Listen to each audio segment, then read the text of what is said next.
जय हिंद साथियों, स्वागत है आपका अपने YouTube चैनल स्टडी विद फैज़िम में। मैं कमाल फर्जी आप सभी का स्वागत करते हैं। और आज हम लोग देखेंगे बिहार प्राथमिक शिक्षक प्रारंभिक परीक्षा 1993 ईस्वी में यह जो परीक्षा हुई थी बिहार में प्रारंभिक शिक्षकों की बहाली के लिए। तो इसके प्रथम पाली में पूछे गए सभी प्रश्नों को, इस पाली के 54 प्रश्नों को हमने पिछले वीडियो में देख लिया था। हम सभी ने देख लिया था पिछले वीडियो में 54 प्रश्नों को। बचे हुए जो 46 प्रश्न हैं उन सभी 46 प्रश्नों को हम लोग व्याख्या सहित इस वीडियो में देखेंगे। जैसा कि हम सभी को मालूम है कि बिहार में अब नियम बदल गया है और अब शिक्षकों की बहाली जो होगी वह बीपीएससी के माध्यम से होगी, यानी बिहार पब्लिक सर्विस कमीशन के द्वारा एग्ज़ाम कंडक्ट कराया जाएगा और प्रतियोगिता परीक्षा कंडक्ट कराई जाएगी। और उस एग्ज़ाम में जो आपका नंबर होगा, जितने मार्क्स आप लाएंगे उस हिसाब से आपकी बहाली होगी। आज कैबिनेट की मीटिंग थी और कैबिनेट की मीटिंग में सीटों पे मुहर लग गई है और लगभग 1.78 यानी 1,78,000 सीटों पे बहाली होनी है। तो बहुत बड़े पैमाने पे बहाली होनी है। और इसके लिए योग्यता क्या है तो सभी को मालूम है कि इंटर ग्रेजुएशन, उसके अलावा डीएलएड है या बीएड है, आप जिस किसी में भी ट्रेंड है। इसके अलावा सीटेट और बीटेट पास जो अभ्यर्थी हैं वो इस फॉर्म को भरेंगे। तो एक सुनहरा मौका है अपने भविष्य को संवारने का। तो चलिए बिना समय का वीडियो को शुरू करते हैं और अंत तक बने रहेंगे। सारे प्रश्न जो होंगे वह महत्वपूर्ण होंगे। तो चलिए एक ही बार चलते हैं। हम लोग 54 प्रश्नों को देख लिए थे। स्टार्ट करते हैं हम प्रश्न संख्या 55 से। प्रश्न संख्या 55 को देखेंगे। यहाँ आ जाते हैं हम लोग प्रश्न संख्या 55 पे। तो प्रश्न संख्या 55 कह रहा है, एशियन खेल 1982 ईस्वी में खेले गए थे। तो यह कहाँ खेला गया था? एशियन जो गेम्स हुआ था 1982 ईस्वी में, यह कहाँ हुआ था? तो इसका सही उत्तर हो जाएगा दिल्ली। एशियन गेम 1982 ईस्वी में कहाँ हुआ था? तो यह दिल्ली में हुआ था। चलिए बढ़ते हैं नेक्स्ट क्वेश्चन की ओर। प्रश्नों की संख्या ज़्यादा है इसलिए वीडियो को हम लोग स्पीड में देखेंगे। नेक्स्ट क्वेश्चन है, बरौनी ताप बिजली घर, बरौनी जो थर्मल पावर स्टेशन है बरौनी ताप बिजली घर, यह इस घर स्थित है, यानी किस राज्य में आप स्थित है ये आपको बताना है।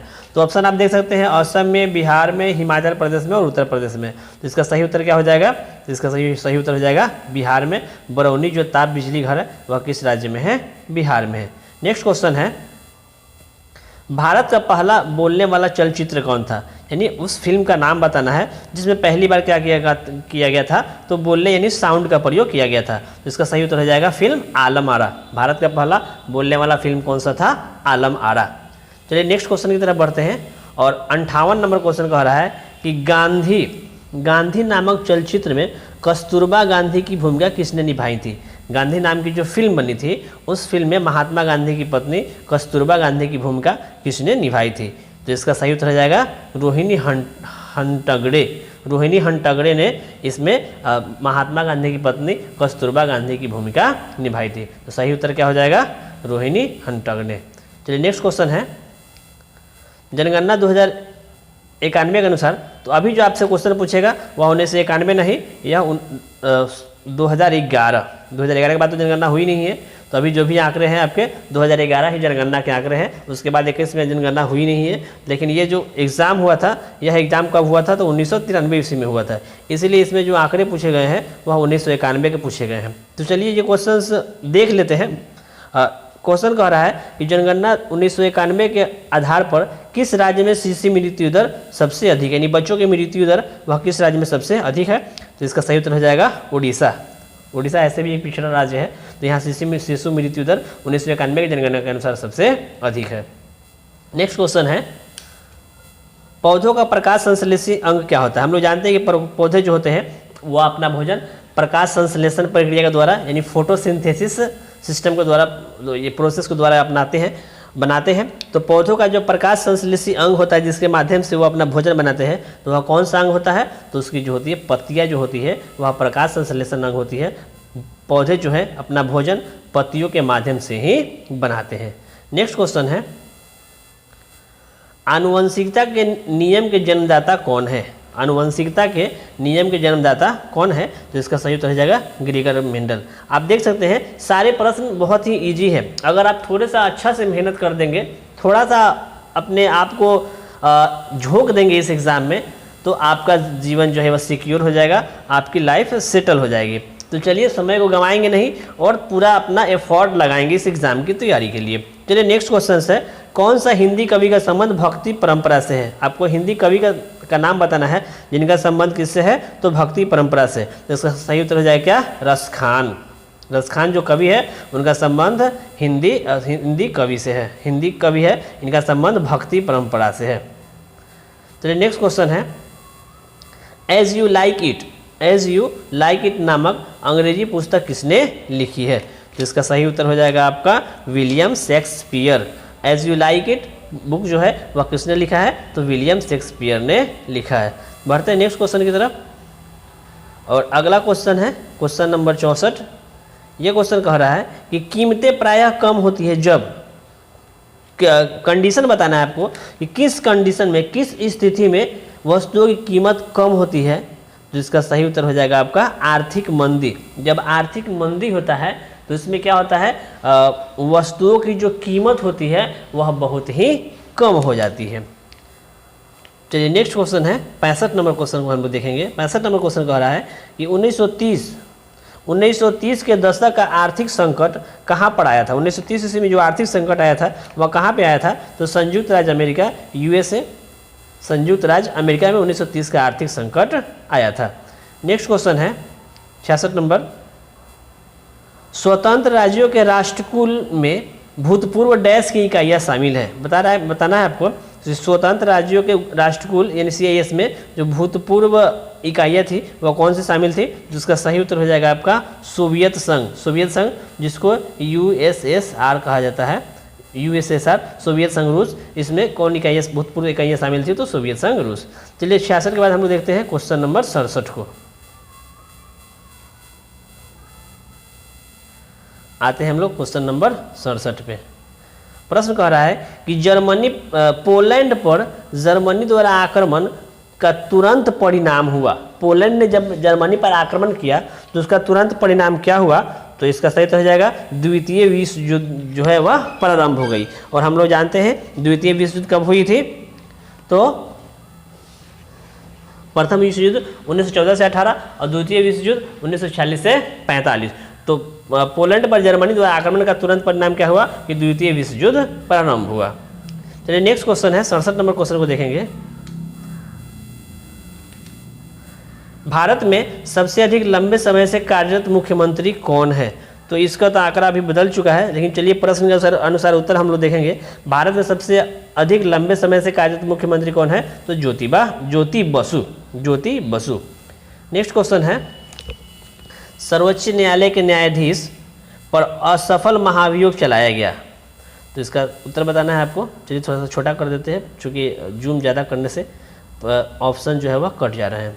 क्वेश्चन कह रहा है कि सर्वोच्च न्यायालय यानी सुप्रीम कोर्ट के किस न्यायाधीश पर असफल महाअभियोग चलाया गया था? हम लोग जानते हैं कि भारतीय संविधान के अनुच्छेद 61 के तहत राष्ट्रपति पर महाअभियोग की प्रक्रिया लगाया जाता है, और राष्ट्रपति और मुख्य न्यायाधीश जो होते हैं, सर्वोच्च न्यायालय के न्यायाधीश होते हैं, उस पर महाअभियोग के द्वारा उसको हटाया जा सकता है। तो किस पर लगाया गया था, लेकिन वह महाअभियोग क्या हुआ? असफल हुआ। जिसका सही उत्तर हो जाएगा न्यायमूर्ति रामास्वामी पे महाअभियोग की प्रक्रिया चलाई गई थी, लेकिन वह क्या रहा था? असफल रहा था। चलिए नेक्स्ट 69 के बाद देखते हैं 70 नंबर क्वेश्चन। 70 नंबर, प्रतिभूति घोटाले की जांच करने वाली संसदीय समिति की अध्यक्षता किसने की थी? प्रतिभूति घोटाले जो होता है शेयर मार्केट, शेयर बाजार की जांच करने वाली संसदीय समिति की अध्यक्षता किसने की थी? तो इसका सही उत्तर हो जाएगा रामनिवास मिर्धा ने प्रतिभूति घोटाले की जांच करने वाली संसदीय समिति की अध्यक्षता किया था। नेक्स्ट क्वेश्चन है, औद्योगिक क्रांति प्रारंभ हुई। आपको बताना है कि औद्योगिक जो क्रांति है वह सबसे पहले किस देश में प्रारंभ हुई? तो इसका उत्तर हम लोग सभी लोग जानते हैं कि इंग्लैंड में सबसे पहले औद्योगिक क्रांति इंग्लैंड में प्रारंभ हुई। नेक्स्ट क्वेश्चन है, भारत में सहकारिता समिति अधिनियम कब पारित हुआ? भारत में सहकारिता समिति अधिनियम कब पारित हुआ? तो इसका सही उत्तर हो जाएगा 2004 में। भारत में सहकारिता समिति अधिनियम 2004 ईस्वी में पारित हुआ। नेक्स्ट क्वेश्चन है, किस राज्य को भारत का अन्न का भंडार कहा जाता है? किस राज्य को भारत का अन्न का भंडार कहा जाता है? तो इसका सही उत्तर हो जाएगा पंजाब राज्य को भारत का अन्न का भंडार कहा जाता है, क्योंकि वहाँ पे गेहूँ वगैरह की खेती जो होती है वह बहुत बड़े पैमाने पे होती है। और ऐसे भी हम लोग गांव देहात में भी देखते हैं कि जब सीजन आता है धान के रोपनी का या गेहूँ वगैरह का सीजन आता है, तो देखते हैं कि बसों में लाद कर जो है वह मजदूर का जाते हैं और उससे पूछती है कहाँ जा रहे हैं, तो वो सीधा कहते हैं कि पंजाब जा रहे हैं। तो वहाँ पे वो लोग क्या करते हैं, मजदूरी करने जाते हैं, खेतों में काम करने जाते हैं। तो किस राज्य को भारत का अन्न का भंडार कहा जाता है, तो पंजाब राज्य को भारत का अन्न का भंडार कहा जाता है। चलिए बढ़ते हैं नेक्स्ट क्वेश्चन की ओर।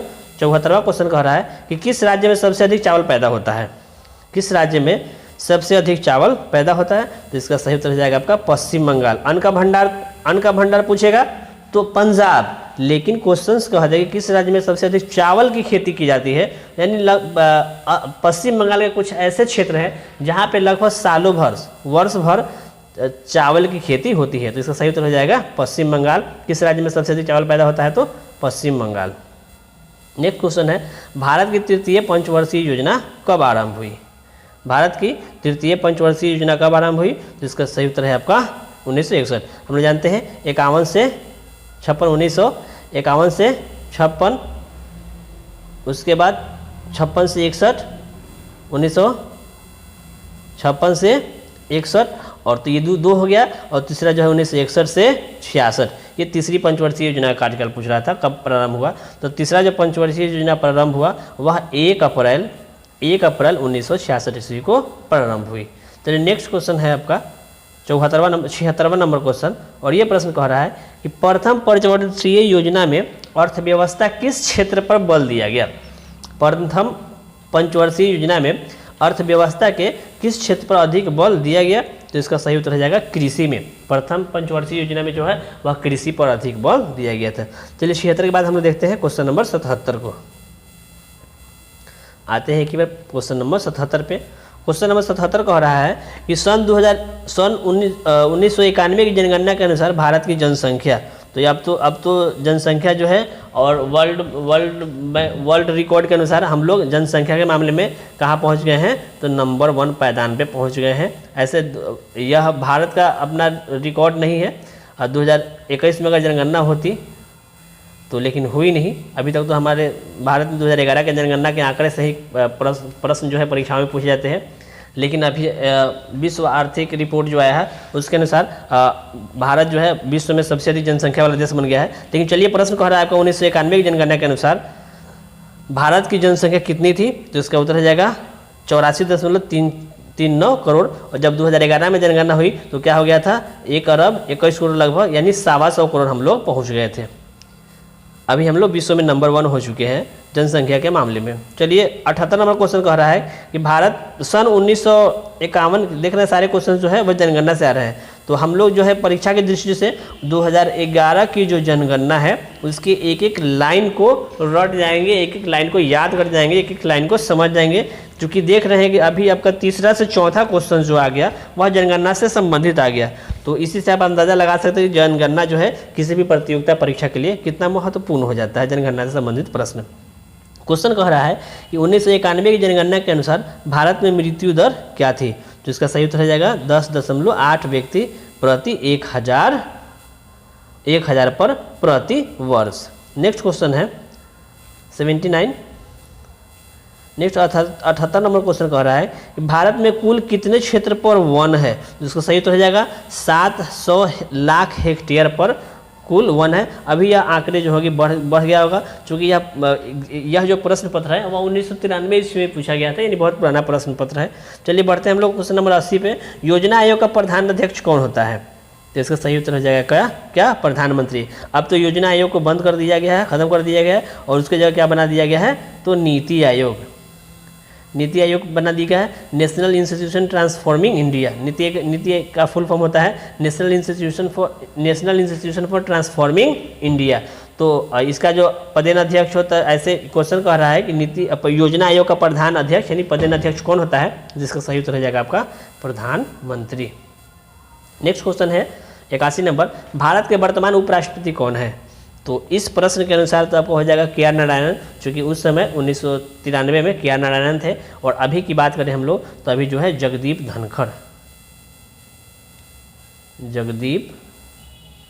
धनखड़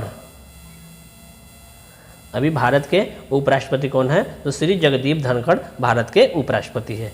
नेक्स्ट क्वेश्चन है 82 नंबर क्वेश्चन, संविधान के 42वें संशोधन में किस विषय को राज्य सूची से समवर्ती सूची में हस्तांतरित किया गया है? तो बहुत ही महत्वपूर्ण क्वेश्चन है और पिछले ही वीडियो में हमने बताया था संविधान संशोधन के बारे में, और 1 से लेकर अभी तक 105 संविधान संशोधन हो चुके हैं और सभी जो महत्वपूर्ण संशोधन है उसका पूरा डिस्क्रिप्शन करके पूरा व्याख्या सहित आपको बताया था मैंने पिछले वीडियो में। अगर आपने उस वीडियो को नहीं देखा है तो डिस्क्रिप्शन बॉक्स में मैं उसका लिंक डाल देता हूँ, उसको ज़रूर देखें, बहुत ही महत्वपूर्ण वीडियो था।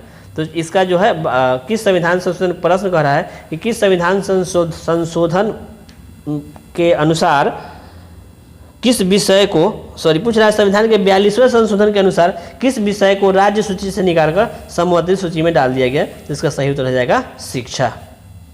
चलिए नेक्स्ट क्वेश्चन है 83 नंबर, राज्य का उच्चतम विधि अधिकारी कौन होता है? राज्य का उच्चतम विधि अधिकारी कौन होता है? तो इसका सही उत्तर हो जाएगा एडवोकेट जनरल।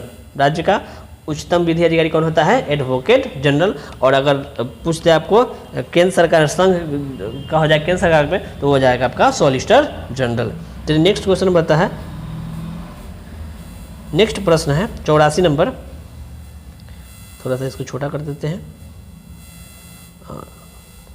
क्योंकि ऑप्शन नीचे से कट जा रहे हैं। चलिए नेक्स्ट क्वेश्चन है 84 नंबर, रिटर्निंग अधिकारी कौन होता है? आपको बताना है कि जो रिटर्निंग ऑफिसर होता है तो किसे रिटर्निंग ऑफिसर यानी आरओ कहा जाता है। शॉर्ट फॉर्म इसका हम लोग सुनते हैं आरओ। तो आरओ कौन होता है इसके बारे में आपको बताना है। तो इसका सही उत्तर हो जाएगा आपका ऑप्शन नंबर 4, वह अधिकारी जो किसी निर्वाचन क्षेत्र में चुनाव के लिए उत्तरदायी होता है और परिणाम की घोषणा करता है। देखते हैं हम लोग, जब इलेक्शन हो जाता है और इलेक्शन कराने की जिम्मेवारी उन्हीं की होती है। जब इलेक्शन हो जाए तो जो मत पेटियां होती है या जो ईवीएम मशीन होता है उसको स्ट्रांग रूम में रखना, फिर जब उसकी काउंटिंग हो जाती है और काउंटिंग हो जाने के बाद उसके परिणाम जो घोषित होते हैं, परिणाम घोषित होने के बाद सर्टिफिकेट बांटने तक की सारी जो जिम्मेवारी होती है वह किसके ऊपर होती है? तो आरओ के ऊपर होती है, यानी रिटर्निंग ऑफिसर के ऊपर होती है। तो बहुत ही महत्वपूर्ण क्वेश्चन है। चलिए नेक्स्ट आपका 85 नंबर क्वेश्चन कह रहा है, राज्यपाल नियुक्त किए जाने के लिए कम से कम कितनी आयु होनी चाहिए? यानी कोई भी व्यक्ति किसी राज्य का राज्यपाल हो सकता है तो कम से कम कितनी आयु उसकी होनी चाहिए? तो इसका सही उत्तर हो जाएगा कम से कम 35 वर्ष। चलिए नेक्स्ट क्वेश्चन है 85 के बाद देखते हैं हम लोग क्वेश्चन नंबर 86 को। बचे हुए 15 प्रश्न को हम थोड़ा सा स्पीड में देखेंगे। राज्य का मुख्यमंत्री किसके प्रति उत्तरदायी होता है? तो इसका सही उत्तर हो जाएगा आपका ऑप्शन नंबर 2, विधानसभा।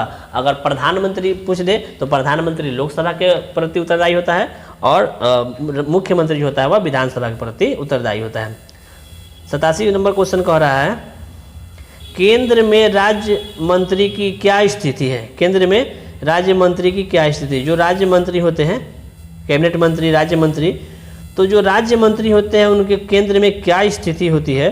तो इसका सही उत्तर हो जाएगा, वह केंद्र सरकार का ऐसा मंत्री होता है जो कि मंत्रिमंडल का सदस्य नहीं है। वह मंत्री तो होता है, केंद्र सरकार का मंत्री होता है, लेकिन वह केंद्र सरकार का ऐसा मंत्री होता है जो मंत्रिमंडल का यानी कैबिनेट का सदस्य नहीं होता है। मंत्री रहते हुए भी कैबिनेट का सदस्य नहीं होता है। कैबिनेट की मीटिंग वगैरह होती है तो उसमें वह भाग नहीं ले सकता है। चलिए आगे बढ़ते हैं हम लोग क्वेश्चन नंबर 88 की तरफ। क्वेश्चन नंबर 88 कह रहा है कि निम्नलिखित में से कौन सा एक केंद्रीय विश्वविद्यालय है? बताना है आपको कौन सा एक सेंट्रल यूनिवर्सिटी है, केंद्रीय विश्वविद्यालय है। तो इसका सही उत्तर हो जाएगा अलीगढ़ मुस्लिम विश्वविद्यालय। अलीगढ़ मुस्लिम यूनिवर्सिटी जो है वह केंद्रीय यानी सेंट्रल यूनिवर्सिटी है। नेक्स्ट है 89 नंबर क्वेश्चन, राज्य के उच्च न्यायालय के न्यायाधीशों की अवकाश प्राप्ति की आयु कितनी है? राज्य को के जो हाई कोर्ट होते हैं, उच्च न्यायालय होते हैं, उसके जो न्यायाधीश होते हैं, जज होते हैं, वह कितने वर्ष की उम्र में रिटायर करते हैं? तो वह 62 साल की उम्र में रिटायर करते हैं। क्वेश्चन नंबर 90 कह रहा है कि किसी राज्य में सामान्यतः किसके परामर्श पर राष्ट्रपति शासन लागू किया जा सकता है? किसी भी राज्य में राष्ट्रपति शासन लगाया जाएगा किसके परामर्श पर? तो इसका सही उत्तर हो जाएगा उस राज्य का जो राज्यपाल होता है, उस राज्य के राज्यपाल के परामर्श पर राष्ट्रपति उस राज्य में राष्ट्रपति शासन लागू कर देता है और उसकी जो सारी शक्तियाँ होती है वह राष्ट्रपति के हाथों में चला जाता है। चलिए नेक्स्ट क्वेश्चन है गोवा राज्य किस उच्च न्यायालय के क्षेत्र अधिकार में है। यानी गोवा में जो है, गोवा राज्य का अपना कोई हाई कोर्ट नहीं है, बल्कि वह दूसरे राज्य के हाई कोर्ट के क्षेत्र अधिकार में आता है। जिसका सही उत्तर हो जाएगा बम्बई। गोवा राज्य के जो भी केसेस होते हैं, जो भी न्यायिक प्रक्रिया होती है, तो वह किस हाई कोर्ट से होता है, तो बम्बई हाई कोर्ट से के क्षेत्र अधिकारी में आता है और वहाँ पे उनका कार्य का संपादन किया जाता है। नेक्स्ट है 92 नंबर क्वेश्चन। यह क्वेश्चन कह रहा है कि कौन सा प्रसिद्ध हिंदी कवि संसद का सदस्य था। एक सांसद भी थे और वह एक महान हिंदी कवि भी थे। तो इसका सही उत्तर हो जाएगा रामधारी सिंह दिनकर। रामधारी सिंह दिनकर या हिंदी के महान कवि के रूप में जाने जाते हैं आज भी, और यह एक क्या थे, तो संसद सदस्य भी थे। चलिए नेक्स्ट क्वेश्चन है 93 नंबर क्वेश्चन कह रहा है कि letters from the father to the daughter, एक राइट बुक है, किसने लिखा है, बुक का नाम है letters from the father to the daughter. तो इसका सही उत्तर हो जाएगा आपका Jawaharlal Nehru. Letter from the father to the daughter किसने लिखा है, तो जवाहरलाल नेहरू ने। नेक्स्ट क्वेश्चन है 94 नंबर क्वेश्चन। किस अमेरिकी राष्ट्रपति को दूसरी बार के चुनाव प्रयास में पराजय हुई। यह उस समय की बात है।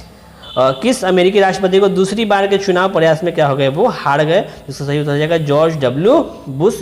दूसरी बार यह चुनाव क्या किए, हार गए। 94। अब बचे हुए 6 प्रश्नों को हम लोग देखेंगे, उसके बाद ये सेट जो है वह समाप्त हो जाएगा। चलिए, यह खेल से एक प्रश्न आता है कि गुगली शब्द किस खेल से संबंधित है। गुगली जो शब्द है वह किस खेल से संबंधित है, तो गुगली क्या कहते हैं, बॉल डाला जाता है। गुगली बॉल डाला जाता है और बैट्समैन लालच में आके उस पे खेलने का प्रयास करते हैं और वे आउट हो जाते हैं। तो यह किस खेल से संबंधित है, तो क्रिकेट से संबंधित है। चलिए नेक्स्ट क्वेश्चन है, हर सेट में खेल से 1-2 प्रश्न जरूर रहते हैं। चलिए अगला क्वेश्चन भी खेल से ही आ गया। 96 नंबर। ध्यानचंद का संबंध किस खेल से संबंधित है। मेजर ध्यानचंद जो है वह किस खेल से संबंधित है, जिनका सही उत्तर हो जाएगा हॉकी। और मेजर ध्यानचंद को हॉकी का जादूगर भी कहा जाता है। हॉकी का जादूगर भी मेजर ध्यानचंद को कहा जाता है। नेक्स्ट क्वेश्चन है, माधवराव सिंधिया किस खेल के संगठन के प्रधान है। माधवराव सिंधिया, या उस समय की बात है, अभी तो ये आंकड़ा बहुत आगे जा चुका है। माधवराव सिंधिया किस खेल के संगठन के प्रधान है, तो सही उत्तर हो जाएगा क्रिकेट। चलिए नेक्स्ट क्वेश्चन है, किस हिंदी चलचित्र का प्रथम, प्रश्न कट रहा है, नीचे करते थोड़ा सा। किस हिंदी चलचित्र का प्रथम विश्व प्रदर्शन GTV पर हुआ था। तो इसका सही उत्तर हो जाएगा फिर तेरी कहानी याद आई। फिर तेरी कहानी याद आई। और यह क्या था, फिल्म था जिसका प्रथम विश्व प्रदर्शन GTV पर किया गया था। नेक्स्ट 99 नंबर क्वेश्चन है, हिंदी धारावाहिक रामायण के निर्माता कौन थे। यह महाकाव्य है और इसको क्या किया गया, सीरियल का रूप दिया गया है। इसको अभिनय का रूप दिया गया, सीरियल का रूप दिया गया है। तो इस धारावाहिक के निर्माता कौन है, तो इसका सही उत्तर हो जाएगा रामानंद सागर। हिंदी धारावाहिक रामायण के निर्माता कौन है, तो रामानंद सागर। और इस वीडियो का अंतिम प्रश्न 100 नंबर प्रश्न हम लोग देखते हैं। और प्रश्न कह रहा है, वह कौन सा एक देश दक्षिण एशियाई क्षेत्रीय सहयोग संगठन का सदस्य नहीं है। यानी आपको बताना है सार्क जो हम लोग पढ़ते हैं, तो कौन सा सार्क देश का सदस्य नहीं है। तो इसको हम लोग देखते हैं ऑप्शन, बांग्लादेश है, उसके बांग्लादेश है, पाकिस्तान है, नेपाल है, अफगानिस्तान इसका सदस्य नहीं है। तो ये हमने 1993 ईस्वी में जो प्रारंभिक परीक्षा हुई थी शिक्षकों की बहाली के लिए, उसमें पूछे गए सभी 100 प्रश्नों को हमने इस वीडियो के माध्यम से आधे प्रश्न को, और पिछले वीडियो में हमने आधे प्रश्न को देखा था। अगर पिछले वीडियो आपने नहीं देखा जिसमें 54 प्रश्न बताए थे, तो उस वीडियो का लिंक मैं डिस्क्रिप्शन बॉक्स में डाल देता हूँ, आप इस वीडियो को जरूर देखें। तो वीडियो कैसा लगा आपको कमेंट सेक्शन में जरूर बताएं। अगर वीडियो अच्छा लगा हो तो दोस्तों तक ज़्यादा से ज़्यादा शेयर करें और वीडियो को एक लाइक जरूर कर दें। शिक्षक बहाली की अंतिम चरण तक हम आपके साथ रहेंगे। पल पल की अपडेट्स और नए नए सेट्स जो आएंगे, नए नए प्रश्नों का संग्रह लेकर हम आपको के समक्ष आते रहेंगे। चलिए इस वीडियो में फिलहाल इतना ही, मिलते हैं अगले वीडियो में। तब तक के लिए जय हिंद, धन्यवाद।